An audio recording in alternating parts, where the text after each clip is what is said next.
Josh Marquette was a favorite of mine to announce because he was the most creative player I thought on the field. You could take him or Jeff Graham in those first 3 years. I would be willing to bet I could make the argument that Marquette was better. So I loved calling Cricket's games. I do all sorts of things. I do ultimate, I do football, basketball, hockey, lacrosse. I dabbled in soccer there, baseball.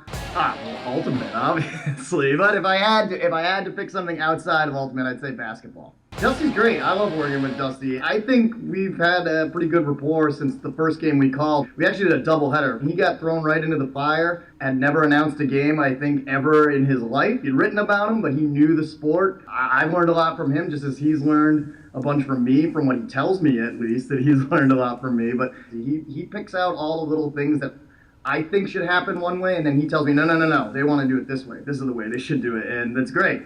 As a Boston native and diehard Celtics fan, Mike Gorman and Sean Grande, who are the TV and radio voices of the Celtics respectively, I think they're the best in the business. On a national level, Kevin Harlan is one of my favorites. I think he's amazing at what he does. Not that I do color commentary very often. I prefer not to do it, but you can't beat Gruden. John Gruden.